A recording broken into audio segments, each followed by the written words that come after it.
நீங்காத நிழலாக நீ எங்களை பின்தொடர்ந்தாய். உன் நிழலிலே நாங்கள் இளைப்பாறினோம்.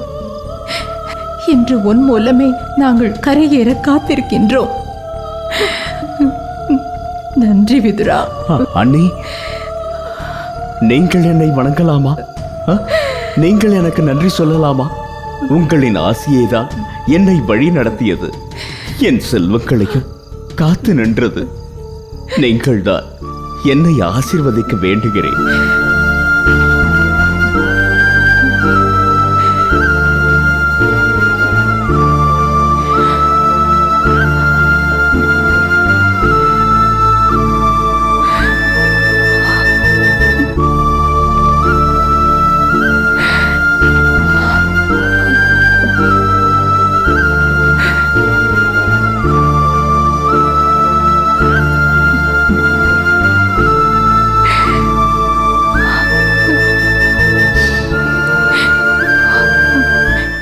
விதுரா, இப்பொழுது நினைத்தாலும் என் நெஞ்சம் நடுங்குகிறது. காடு, மலை, கடுங்குளிர், வெயில், புயல், மழை என யாருமற்ற அனாதைகளாக சுற்றி அலைந்தோம். அப்பொழுதெல்லாம் நாங்கள் உன்னையே நினைத்து நிம்மதி அடைந்தோம். நீ ஒருவன் இருப்பதை எண்ணியே சமாதானம் அடைந்தோம். நான் இருந்தும் என்ன பயன்? என் ரத்தினங்களை இப்படி யாசகம் பெற்று அற்றலைய விட்டு விட்டேனே. என்னை என் அண்ணன் பாண்டு மன்னிக்க மாட்டார், மன்னிக்கவே மாட்டார். விதுரா, எங்களுக்காக நீ பட்ட பாட்டை உன் அண்ணன் அறிவார். அவரின் ஆசி என்றும் உனக்குண்டு.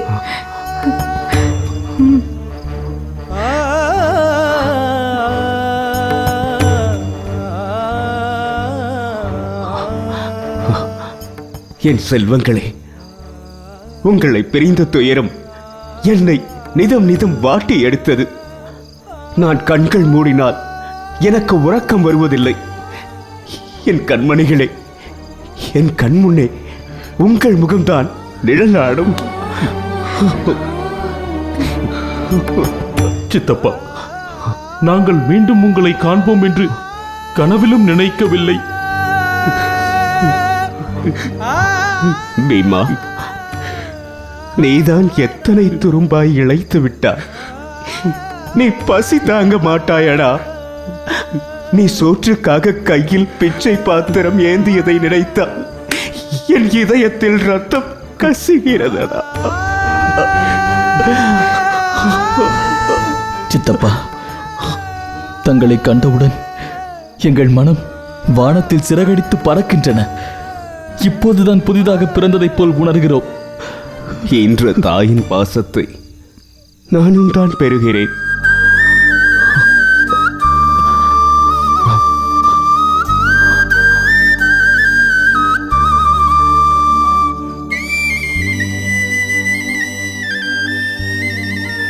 செல்வங்களே,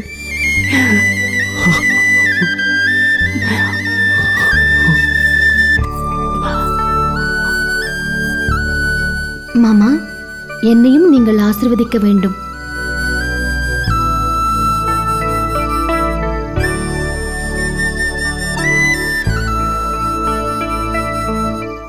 என் பிரியமுள்ள மருமகளுக்கு என்றும் என் ஆசிகள் உண்டு.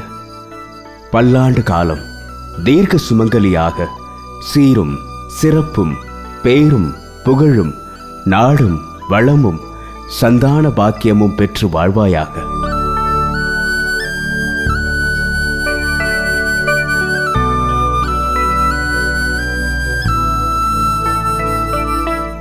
விதுரா, உன் மருமகள் குறித்து உன் எண்ணத்தை நான் அறிய விரும்புகிறேன். சுடர்விட்டு ஒளிரும் சூரியனுக்கு புகழ் எதற்கு? பாண்டவர்களின் வீரத்திற்கும் அழகிற்கும் நிகரானவள் என் மருமகள் திரௌபதி.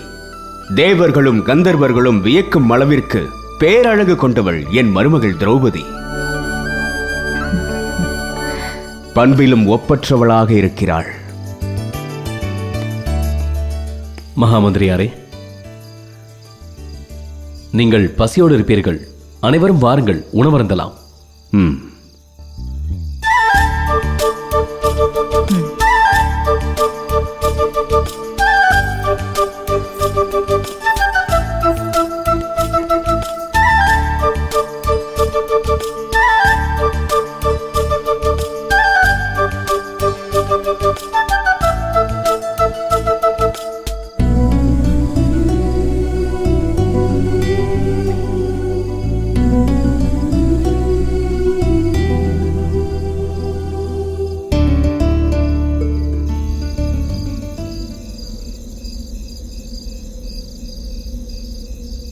அரசே, அரசே, அரசே.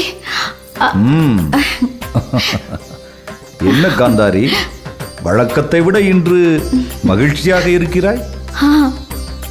என் மருமகள் திரௌபதி வருகிறாள் அல்லவா? வருவது மருமகள் அல்ல காந்தாரி, பிரச்சனை. அரசே, என்ன கூறுகிறீர்கள்? காந்தாரி, பாண்டவர்கள் அத்தினாபுரம் வந்த பிறகு என்ன நடக்கும் என்று யோசித்து பார்த்தாயா? பாண்டவர்கள் இங்கிருந்து வாரணாவதம் சென்றபோது தருமனுக்கே முடிசூட்டுவதாக முடிவெடுத்திருந்தோம். பாண்டவர்கள் நாடு திரும்பினால் விட்ட இடத்திலிருந்து பிரச்சனையை தொடங்குவார்கள். தருமனுக்கு முடிசூட்டும்படி கோரிக்கை வைப்பார்கள். ஆனால் அதற்கு துரியோதனன் ஒருபோதும் சம்மதிக்க மாட்டான். தருமன் நற்குணம் வாய்ந்தவன். அவன் நம் துரியோதனனுக்காக பதவியை விட்டுக் கொடுக்க வாய்ப்புண்டு. இதற்கு முன் பாண்டவர்கள் பிரம்மச்சாரிகள். ஆனால் இப்பொழுது அவர்கள் ஒரு பெண்ணை மணந்த கிரகஸ்தர்கள். பெண்ணாசையோடு மனிதனை மண்ணாசையும் பற்றி கொள்ளும். நிச்சயம் அவர்கள் துரியோதனனுக்கு பதவியை விட்டு தர மாட்டார்கள். அப்படியானால் அத்தினாபுரத்தில் பெரிய பூகம்பம் வெடிக்கும். அதை ஏற்றுக்கொள்ள உன் மனதை தயார்படுத்திக் கொள்.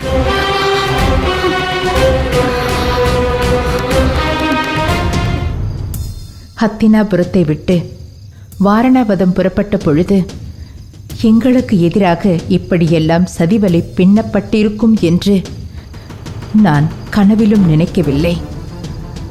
நினைத்தேன், நான் நினைத்தேன். இதில் ஏதோ சூழ்ச்சி இருக்கிறது என்று நான் நினைத்தேன். ஆனாலும் என்னால் உங்களின் பயணத்தை தடுக்க முடியவில்லை. அரசரிடமும் அதை வெளிப்படையாக எடுத்துரைக்க அப்போது என்னிடம் போதிய சாட்சிகள் இல்லை. உங்களை எல்லாம் நெற்கதியாக தவிக்க விட்டோம் என்ற குற்ற உணர்வு இப்பொழுதும் என் மனதை ஆட்டிப்படைத்துக் கொண்டுதான் இருக்கிறது. சித்தப்பா, மரணத்தின் நுழைவாயில் வரை சென்ற எங்களை மீட்டது தாங்கள்தானே? நாங்கள் எடுத்து வைத்த ஒவ்வொரு அடியும் நீங்கள் வகுத்து கொடுத்த பாதைதானே? உங்களின் குற்ற உணர்வு தேவையற்றது சித்தப்பா. ஆனாலும் அரண்மனையில் சுகபோகங்களோடு வாழ்ந்திருக்க வேண்டிய நீங்கள் அல்லல் பட்டது இல்லை என்று ஆக முடியுமா? என் அண்ணன் பாண்டு மட்டும் உயிரோடு இருந்திருந்தால் நீங்கள் இத்தனை துயரத்திற்கு ஆளாக நேர்ந்திருக்குமா? விதியின் தீர்ப்பை யாரால் மாற்றி எழுத முடியும்? அவர் உயிருடன் இருந்த பொழுதே நாங்கள் கானகத்தில் வாழ்ந்தவர்கள்தானே. பாண்டவர்களும் கானகத்தில் பிறந்தவர்கள்தானே. எங்களுக்காக விதிக்கப்பட்ட வாழ்வை நாங்கள் வாழ்ந்துதானே ஆக வேண்டும். தாயே, அது விதியின் தீர்ப்பல்ல, துரியோதனன் நமக்கு எதிராக செய்த சதியின் விளைவு. அண்ணி, நல்லவர்களுக்கு துயரம் ஏற்படலாம். ஆனால் ஒரு நாள் ஆதவனை கண்ட பனி போல் அது விலகிவிடும்.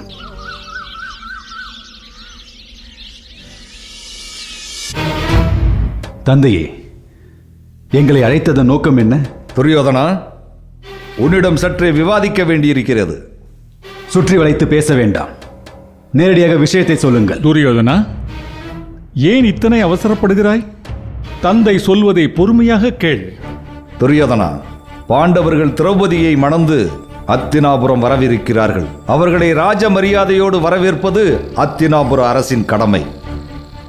அந்த வரவேற்பு விழாவில் நீங்கள் அனைவரும் கலந்து கொள்ள வேண்டும். தந்தையே, என் பொறுமையை சோதிக்க வேண்டும் என்பதே உங்களுடைய எண்ணமா? பாண்டவர்களின் வருகையை நான் கடுமையாக எதிர்க்கிறேன். அப்படி இருக்க அவர்களின் வரவேற்பில் நான் கலந்து கொள்ள வேண்டும் என்று நினைப்பது பேராசை. பாண்டவர்களை அத்தினாபுர அரண்மனைக்குள் அனுமதிக்க கூடாது என்பதே என்னுடைய வாதம். துரியோதனா, ஏற்கனவே இது குறித்து ஆன்றோர் அவையில் விவாதித்து அரசர் முடிவு செய்து விட்டார். அதன்படி விதுரரும் பஞ்சபாண்டவர்களை அழைக்க பாஞ்சால தேசம் சென்று விட்டார். இப்பொழுது அவர்களும் அத்தினாபுரம் நோக்கி வந்து கொண்டிருப்பார்கள். இந்த நிலையில் அவர்களின் வரவை அனுமதிப்பது என்ற கேள்விக்கே இடமில்லை. பிறகு எதற்கு எம்மை அழைத்தீர்கள்? சகோதரன் என்ற முறையில் பாண்டவர்களை வரவேற்பது உனது கடமையாகும். பாண்டவர்கள் முறைகேடான வழியில் திரௌபதியை மணந்திருக்கிறார்கள். அவர்களுக்கு வரவேற்பு ஒரு கேடா?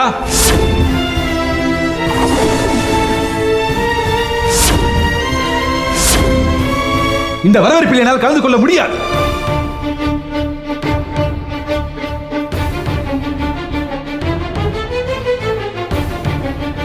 துரியோதனா, பாண்டவர்களை நீ இவ்விதம் அவமரியாதை செய்வது நல்லதல்ல.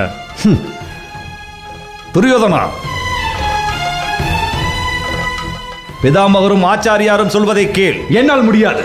துரியோதனா, உன் நன்மையின் பொருட்டுத்தான் சொல்கிறோம். பெரியோர் சொல்வதை கேள். தினந்தோறும் எத்தனையோ பரதேசிகள் இந்த அரண்மனைக்குள் வந்து உண்டு உறங்கி செல்கிறார்கள். பாண்டவர்களும் அப்படித்தான். அவ்வாறு இருக்க பாண்டவர்களை நான் மதிப்பதோ அவர்களுடைய வரவேற்பில் நான் கலந்து கொள்வதோ இந்த ஜென்மத்தில் நடக்காத காரியம்.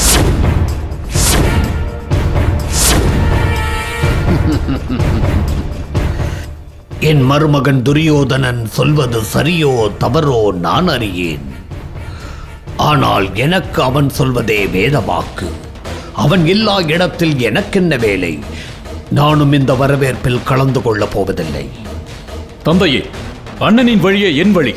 பாண்டவர்களின் முகத்தை ஏறெடுத்து கூட பார்க்க எனக்கும் விருப்பமில்லை. துரியோதனா, பெரியவன் என்ற முறையிலே சொல்கிறேன். பாண்டவர்கள் மீது நீ வைத்திருக்கும் வெறுப்பு உனக்கே எதிராக திரும்பும். துரியோதனா, சொந்த சகோதரர்களை நீ வெறுத்தால் அந்த வெறுப்பு மக்களிடம் உனக்கு வெறுப்பையே சம்பாதித்துக் கொடுக்கும். அதை பற்றி எனக்கு கவலை இல்லை. அண்ணனும் அண்ணியும் தெய்வத்திற்கு சமமானவர்கள். அவர்களுக்கு மரியாதை செலுத்துவதே போற்றுதலுக்குரியது. தர்மன் உனக்கு அண்ணன், திரௌபதி உனக்கு அண்ணி. தம்பதிகளாக அரண்மனைக்குள் வரும் அவர்களை வணங்கி வரவேற்பது உனது கடமை. என் நண்பன் துரியோதனன் திரௌபதியை வணங்குவதா? நடக்காத காரியம். ஒன்றிற்கும் மேற்பட்ட ஆண்களோடு தன் வாழ்வை பகிர்ந்து கொள்ளும் ஒரு பெண்ணுக்கு இச்சமூகத்தில் வேறொரு பெயர் உண்டு. அற்பனை, உனக்கு என்ன தைரியம் இருந்தால் அத்தினாபுரத்தின் ராஜகுமாரியை அவமானப்படுத்துவாய்? உன்னை முளையிலேயே கில்லாமல் துளிர விட்டது என் குற்றம். இந்த நொடியை உன் ஆயுளுக்கு முற்றுப்புள்ளி வைக்கிறேன். தாத்தா, முதலில் எனது ஆயுளை முடித்துவிட்டு பிறகு நண்பனின் ஆயுளுக்கு முற்றுப்புள்ளி வையுங்கள். என்ன சொன்னீர்கள்? ராஜகுமாரி? யார் ராஜகுமாரி? ஐவரை மணந்து கொண்ட திரௌபதி ராஜகுமாரி என்றால் கணவனுக்கு கண் தெரியாது என்ற காரணத்தால் தன் இரு கண்களையும் கட்டிக்கொண்டு கற்பு தெய்வமாக காட்சி தரும் எங்கள் அன்னை காந்தாரி யார்? கர்ணா, பிரச்சனையை திசை திருப்புகின்றாய். நான் திசை திருப்பவில்லை. தெய்வத்திற்கு ஒப்பானவரை தாயாக பெற்றிருக்கிறான் என் உத்தம நண்பன். அப்படிப்பட்டவனை தரங்கெட்டவளை வணங்கி வரவேற்க சொல்கிறீர்களே, அதைத்தான் தவறு என்று சொல்கிறேன். தாத்தா, கர்ணன் கூறுவதில் என்ன தவறு இருக்கிறது? நம் குரு வம்சத்தில் இப்படி ஒரு திருமணம் நடந்ததுண்டா? ஒரு பெண் 5 ஆடவரை மணப்பது அவமானம் அல்லவா? துரியோதனா, திரௌபதியின் திருமணத்தை நடத்தி வைத்தவர் நமது குலகுருவான வியாசர். வேதங்களை தொகுத்த அவர் அறியாத தர்மத்தையா நீங்கள் கண்டீர்கள்? யார் யாரை மணந்து கொண்டாலும் எனக்கு கவலை இல்லை. திரௌபதி ஐவரை மணந்து கொண்டாலும் அதை பற்றி எனக்கு அக்கறை இல்லை. இந்த வரவேற்பில் என்னால் கலந்து கொள்ள இயலாது. சித்தப்பா, பதவி வெறியில் தன்னை மறந்த துரியோதனன் நம்மை கொல்ல துணிந்தான். இப்போது அவன் என்ன செய்ய காத்துக் கொண்டிருக்கிறானோ? அந்த கயவனை என் கால்களில் மிதித்தே நான் கொன்று விடுவேன். சித்தப்பா, எங்களை கொல்ல முயற்சித்த அந்த துரியோதனனுக்கு என்ன தண்டனை? பீமா, உன் கோபம் நியாயமானது. ஆனால் துரியோதனன் செய்த தவறை நம்மால் இப்பொழுது ஆதாரத்தோடு நிரூபிக்க முடியாது. மேலும் துரியோதனன் தண்டனை பெறுவதை விட நம் உரிமையை அத்தினாபுரத்தில் நிலைநாட்டுவதுதான் முக்கியம். சித்தப்பா, தாங்கள் தவறாக எண்ணவில்லை என்றால் என் சந்தேகத்தை வினவலாமா? கேள் தர்மா. திரௌபதியை சுயமரத்தில் வெல்லத் துடித்து தோல்வியை தழுவினான் துரியோதனன். திரௌபதியால் மறுக்கப்பட்டான் கர்ணன். அவர்கள் வசிக்கும் மாளிகையில் நாங்களும் எப்படி வாழ இயலும் சித்தப்பா? இயல்பிலேயே எங்கள் மீது தீரா பகையும் வெறுப்பும் கொண்டவன் துரியோதனன். ஆனால் இப்போது அந்த பகையும் வெறுப்பும் பன்மடங்காய் பெருகியிருக்கும். இந்த சூழலில் நாங்கள் அத்தினாபுரத்திற்கு வருவது பெரும் குழப்பத்தை விளைவிக்காதா? அத்தினாபுர சாம்ராஜ்யம் துரியோதனனின் உடைமை அல்ல. அவன் விருப்பு வெறுப்புக்கு ஏற்ப நாம் நடந்து கொள்வதற்கு அத்தினாபுரத்தில் அவனுக்கு எத்தனை உரிமை உள்ளதோ அதே உரிமை உங்களுக்கும் உள்ளது. மாமா, இடையில் குறுக்கிட்டு பேசுவதற்கு என்னை மன்னிக்க வேண்டும். திரௌபதி, நீ என் மருமகள். உன் கருத்தை செவிமடுத்து கேட்பது அவசியம். இத்தனை பகை இருக்கும் அத்தினாபுரத்திற்கு நாம் செல்லத்தான் வேண்டுமா? பாண்டவர்கள் பாஞ்சாலத்திலேயே இருந்து விட்டால் என்ன? இதில் நீ கலந்து கொள்ளத்தான் வேண்டும். இது என்னுடைய விருப்பம்.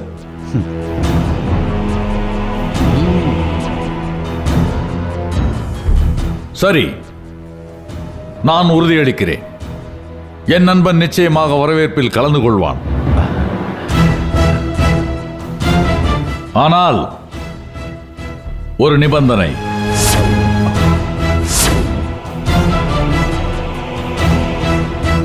கர்ணா, என்ன நிபந்தனை? என் நண்பன் துரியோதனனுக்கு இளவரசர் பட்டம் சூட்டப் போகிறோம் என்று வாக்கு கொடுங்கள். பாண்டவர்களின் வரவேற்பில் நாங்கள் அனைவரும் கலந்து கொள்கிறோம்.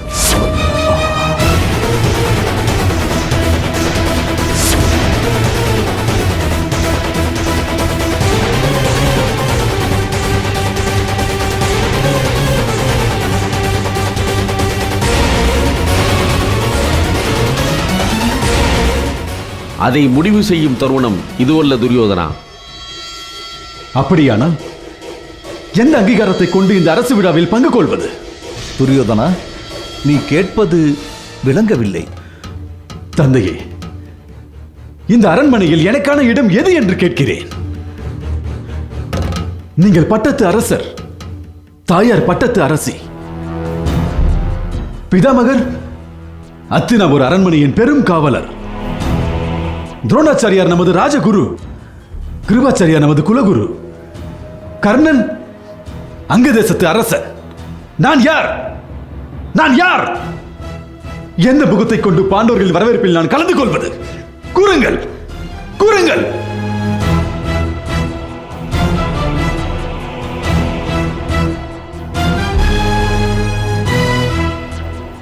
பாண்டவர்கள் வரணவாதம் சென்றார்கள், அங்கே பாண்டு போனார்கள். அது நடந்து முடிந்த கதை. எனக்கு இந்த அத்தினாபுர அரண்மனையின் இளவரசர் பட்டம் சூட்டுவதாக வாக்களித்தீர்கள். அந்த வாக்குறுதி என்ன ஆனது? அந்த வாக்குறுதி என்னதான் ஆனது?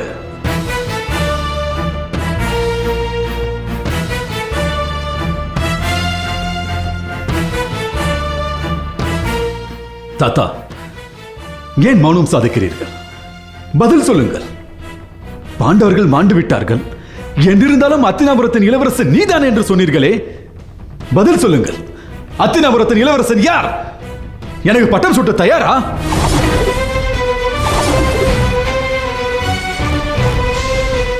தாத்தா, என் மனதை பற்றி சிறிதேனும் சிந்தித்தீர்களா? உங்களுடைய பேரன்கள் பாண்டவர்கள் வருகிறார்கள் என்றதும் என்னை அடியோடு மறந்து விட்டீர்கள். என்னுடைய ஆசைகள், என்னுடைய கனவுகள், என்னுடைய எதிர்காலம் அத்தனையும் காலில் போட்டு மிதிக்கவும் துணிந்து விட்டீர்கள். அப்படித்தானே துரியோதனா? தந்தையே, சிறு வயதில் இருந்து இந்த அத்தினாபுரத்தின் இளவரசன் நீதான் நீதான் என்று என் மனதில் ஆசையை வளர்த்தது யார்?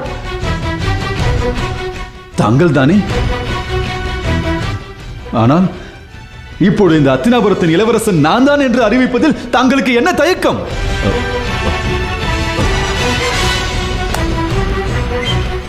தெரியும், நீங்கள் அனைவருமே என்னை மாற்றான் தாய் மனப்பான்மையுடன் தான் காண்பீர்கள் என்று எனக்கு தெரியும். எனக்கு தெரியும் தந்தையே. துரியோதனா, உனக்கு பட்டம் சூட்டுவது குறித்து பிறகு விவாதிக்கலாம். இப்பொழுது நீ பாண்டவர்கள் வரவேற்பு விழாவில் கலந்து கொள். இல்லையெனில் ஊரும் உலகமும் நம்மை தூற்றும். நீங்கள் 1000 காரணம் கூறினாலும் அதை ஏற்பதற்கில்லை. பாண்டவர்களுடைய வரவேற்பில் நாங்கள் கலந்து கொள்ள மாட்டோம். அவர்களை நிம்மதியாக இந்த அரண்மனைக்குள் வாழ விட போவதும் இல்லை. இது சத்தியம். வாருங்கள். துரியோதனா, துரியோதனா, ஐயோ, நான் என்ன செய்வேன்? துரியோதனனுக்கு நான் என்ன சொல்லி புரிய வைப்பேன்? பெரிய விபரீதம் வெடிக்கும் போல் இருக்கிறதே பெரியப்பா. திரௌபதி, பகையே இல்லாத சத்திரியர்கள் மாண்ட சடலத்திற்கு சமமானவர்கள். பகையே சத்திரியர்களின் பலம். விதுரர் போன்ற ஞானியர்கள் இருக்கும் பொழுது நீ அத்தினாபுரம் செல்ல அஞ்ச தேவையில்லை. வீரத்தில் நிகரற்ற பாண்டவர்கள் பகைக்கு அஞ்சி பாஞ்சால தேசத்தில் பதுங்கியிருக்க வேண்டும் என்று நீ எண்ணுகிறாயா திரௌபதி? ஐயோ, நான் அப்படி சொல்லவில்லை. ஹத்தினாபுரம் எங்கள் தந்தை ஆண்ட சாம்ராஜ்யம். அதை ஆளும் உரிமை எங்களுக்கே உரியது. அதை விடுத்து நாங்கள் பாஞ்சாலத்திலேயே முடங்கி கிடப்பதா? குரு வம்சத்தின் ரத்தினங்கள் பாண்டவர்கள். இவர்கள் சாதிக்க வேண்டியவை ஏராளம். இவர்கள் பாஞ்சாலத்திலேயே தங்கிவிட்டால் எப்படி? அந்த அத்தினாபுர சாம்ராஜ்யம் உன்னுடையது. திரௌபதி, அக்னியில் பிறந்த உனக்கா இந்த சந்தேகம்? உனது பிறப்பின் நோக்கத்தை அடைந்துவிட்ட பின்பு நீ வாழ வேண்டியது அத்தினாபுரமே, பாஞ்சாலம் அல்ல. என்னை மன்னிக்க வேண்டும். பாண்டவர்கள் மீது கொண்ட அன்பினால் நான் அப்படி பேசிவிட்டேன். திரௌபதி, கணவன் மீது அன்பு கொண்ட எந்த பெண்ணும் உன்னை போன்றுதான் சிந்திப்பாள். சித்தப்பா, நான் துரியோதனனை நன்கு அறிவேன்.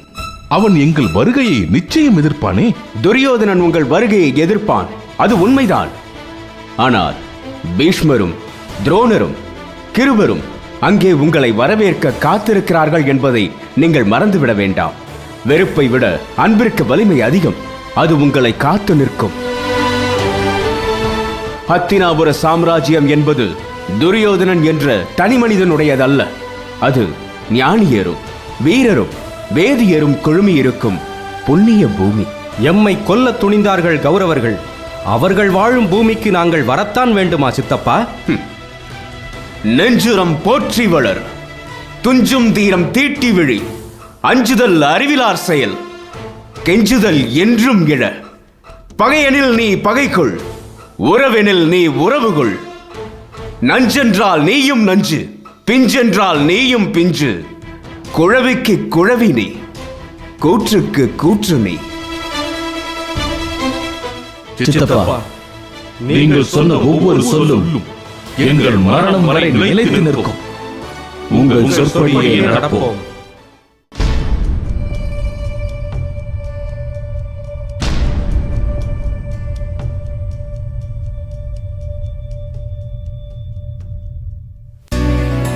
சுலபா, திரௌபதி பேரழகி என்று கேள்விப்பட்டிருக்கிறேன்.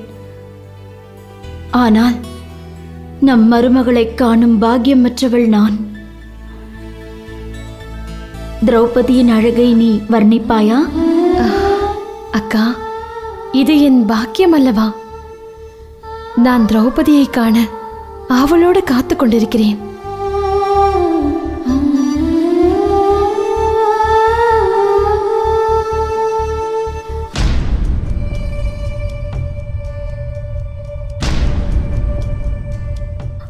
அக்கா, பாண்டவர்கள் மீது அன்பு கொண்டவர் அரசர். அவர்களை சந்திக்கும் மகிழ்ச்சி அரசரின் முகத்தில் தென்படவில்லையே.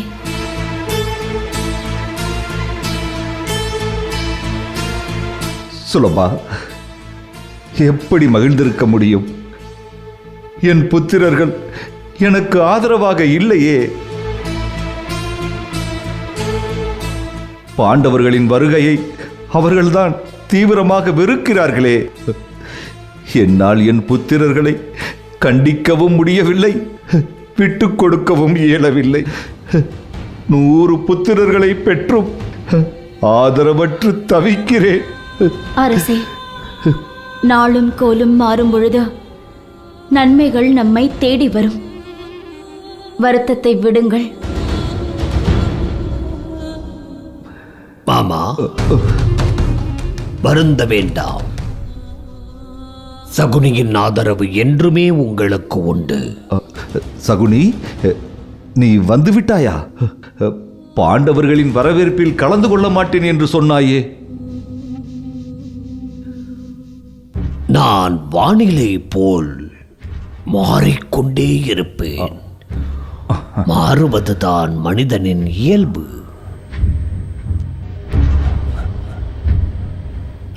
மாமா, உங்கள் வழியே என் வழி. அதனால் தான் பாண்டவர்களை வரவேற்க ஓடி வந்தேன். சகுனி, நேற்று துரியோதனனிடம் உன் வழியே என் வழி என்றாயே. அது நேற்று மாமா, இது இன்று.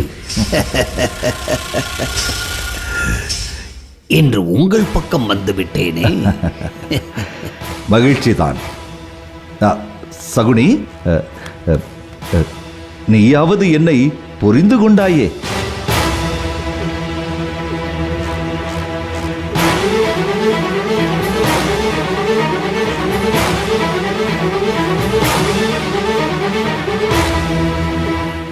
சுலபா அக்கா, காலம் கடந்து கொண்டே இருக்கிறது. திரௌபதியை வரவேற்பதற்கு ஆரத்திகள் அனைத்தும் ஆயத்தமாக உள்ளதா? இருக்கிறது அக்கா.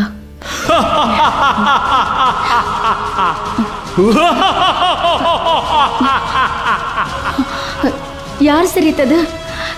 யார்? சுலபா அக்கா, யார் சிரித்தது? அக்கா, என்ன சொல்கிறீர்கள்? இங்கு யாரும் சிரிக்கவில்லையே. இல்லை அரசே, உங்கள் செவிகளில் அந்த சிரிப்பொலி கேட்டதா? அப்படி எதுவும் கேட்கவில்லையே காந்தாரி. இல்லையா? சகுனி, உனக்கு ஏதாவது கேட்டதா? இல்லையே, ஒன்றுமே இல்லை அக்கா.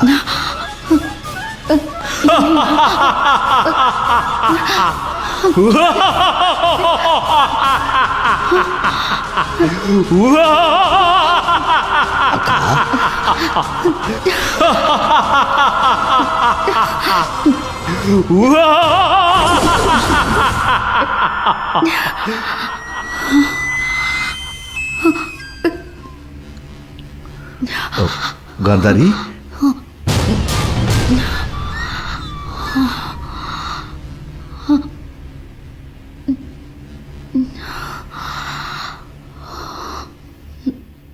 பாண்டவர்கள் வாழ்க!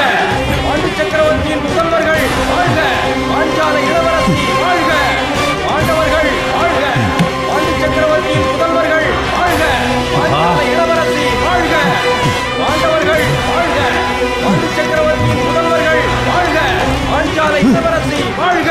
அந்த காட்டு மிராண்டி கூட்டம் மீண்டும் அரண்மனைக்குள் புகுந்து விட்டது. இந்த வாழ்த்தொலியை கேட்கும் போது எனது தலை சிதறிவிடும் போலிருக்கிறதே. துரியோதனா, அரசர்கள் கூடியிருந்த அவையில் என்னை அவமானப்படுத்தி பேசிய திரௌபதி இப்போது அத்தினாபுரம் வந்துவிட்டாள். இனி எனக்கு இங்கே வேலை இல்லை. இப்போதே நான் அங்கதேசம் செல்கிறேன். கர்ணா, மாமா தான் எனது உணர்வுகளை புரிந்து கொள்ளவில்லை. நீயும் என்னை தனியாக தவிக்க விட்டு சென்று விடாதே. பாண்டவர்கள் வாழ்க! பாண்டு சக்கரவர்த்தியின் புதல்வர்கள் வாழ்க! பாஞ்சால இளவரசி வாழ்க! பாண்டவர்கள் வாழ்க! பாண்டு சக்கரவர்த்தியின் புதல்வர்கள் வாழ்க! பாஞ்சால இளவரசி வாழ்க! பாண்டவர்கள் வாழ்க! பாண்டு சக்கரவர்த்தியின் புதல்வர்கள் வாழ்க! பாஞ்சால இளவரசி வாழ்க! பாண்டவர்கள் வாழ்க! பாண்டு சக்கரவர்த்தியின் புதல்வர்கள் வாழ்க! பாஞ்சால இளவரசி வாழ்க! பாண்டவர்கள் வாழ்க! பாண்டு சக்கரவர்த்தியின் புதல்வர்கள் வாழ்க! பாஞ்சால இளவரசி வாழ்க! பாண்டவர்கள் வாழ்க! பாண்டு சக்கரவர்த்தியின் புதல்வர்கள் வாழ்க! பாஞ்சால இளவரசி வாழ்க! பாண்டவர்கள் வாழ்க! பாண்டு சக்கரவர்த்தியின் புதல்வர்கள். திரௌபதி, இவர்தான் எங்கள் சிறிய தாயார், சித்தப்பா விதுரரின் மனைவி. எங்கள் மீது பேரன்பு கொண்டவர்.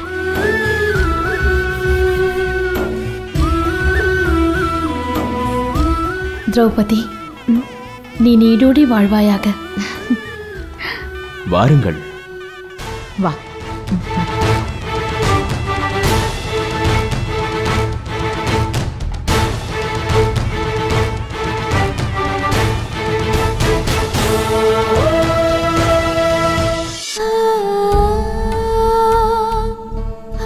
தாத்தா, எங்களை ஆசீர்வதியுங்கள். என் ஆசி என்றென்றும் உங்களுக்கு உண்டு.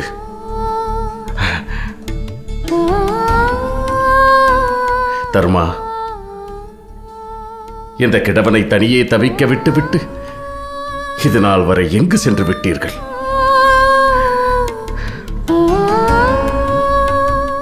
உங்களை காண வேண்டும் என்பதற்காகத்தான் என் உடலிலே உயிர் ஒட்டிக் கொண்டிருக்கிறது அர்ஜுனா.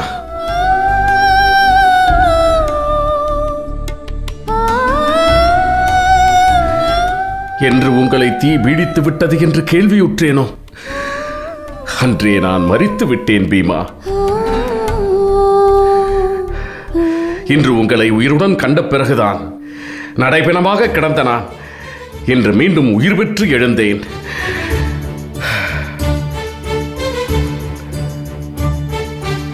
தாத்தா, உங்களின் ஆசி இருக்கும் வரை எங்களை எந்த தீங்கும் தீண்ட முடியாது. அர்ஜுனா, உன்னை கண்டதில் எனக்கு மிக்க மகிழ்ச்சி. குந்தி, நீ பெண்களிலே பேறு பெற்றவள். விதியை எதிர்த்து போராடி என் செல்வங்களை என்னுடன் கொண்டு வந்து சேர்த்து விட்டாய். பிதாமகரே, தங்களை மனதால் நினைத்தாலே போதும், தைரியம் எனக்குள் ஊற்றெடுக்கும். அந்த தைரியமே என்னை வழிநடத்தி சென்றது.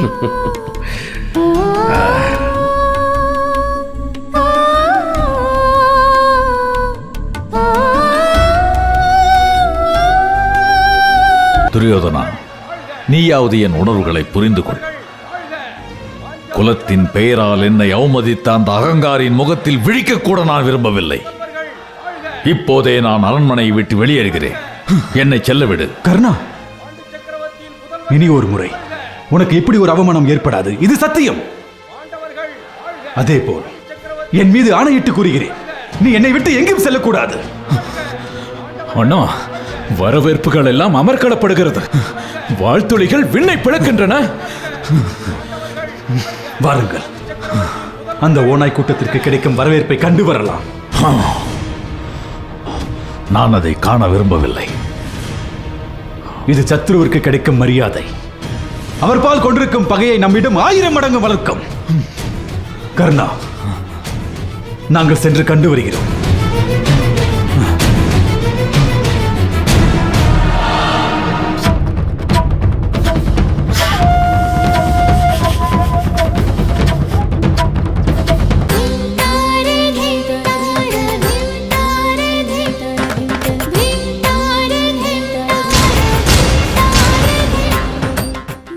குருவே, எங்களை ஆசீர்வதியுங்கள்.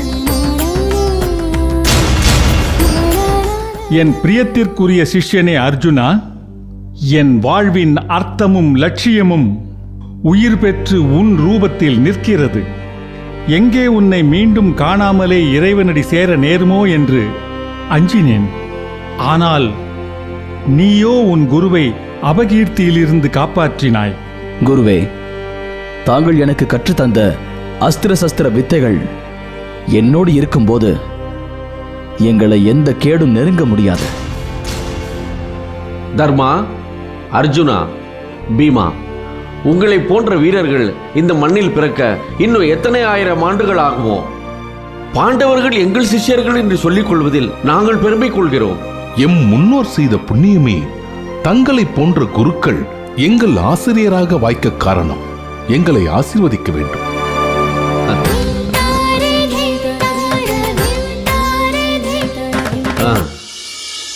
குரு கிருபாச்சாரியார் சொன்னதை கேட்டீர்களா? பாண்டவர்களைப் போல் வீரர்கள் இந்த உலகிலேயே இல்லையாம். ஆமாம் ஆமாம், அதனால்தான் அந்தனர் வேடம் பூண்டு வீதி வீதியாக பிச்சை எடுத்து திரிந்தனர். மானம் கெட்டவர்கள். பாண்டவர்கள் வாழ்க! பாண்டு சக்கரவர்த்தியின் புதல்வர்கள் வாழ்க! பாஞ்சால இளவரசி வாழ்க! பாண்டவர்கள் வாழ்க! பாண்டு சக்கரவர்த்தியின் புதல்வர்கள் வாழ்க! பாஞ்சால இளவரசி வாழ்க! அக்கா, பாண்டவர்கள் வந்திருக்கிறார்கள். அப்படியா?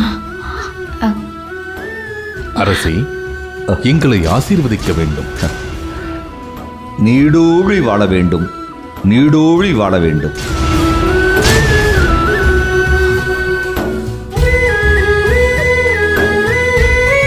அக்கா, நலமுடன் இருக்கிறீர்களா? குந்தி, எப்படி நலமாக இருக்க முடியும்? பாண்டவர்கள் என் புத்திரர்கள் அல்லவா? நீ என் சகோதரி இல்லையா?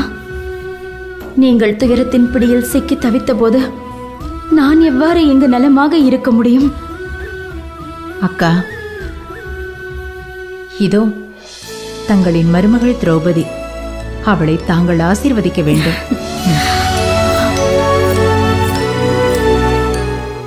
அம்மா, என்னை நீங்கள் ஆசீர்வதிக்க வேண்டும்.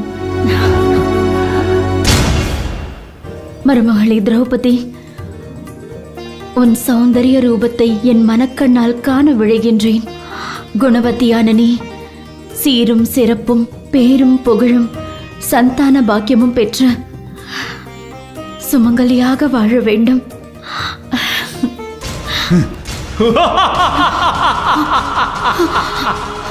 காந்தாரி, நீ யாரை வாழ்த்துகிறாயோ அதே திரௌபதி தான் உன் புத்திரர்களை அழிக்கப் போகிறாள்.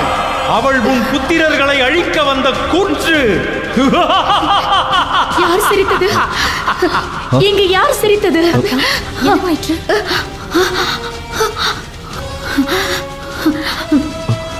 மீண்டும் சிரிப்பு சத்தம் கேட்டது. உங்களுக்கு கேட்கவில்லையா? இல்லை அக்கா. அரசே, உங்களுக்கு கேட்டதா? ஒன்றும் கேட்கவில்லையே. இல்லையா? ஒன்றுமில்லை, ஒன்றுமில்லை.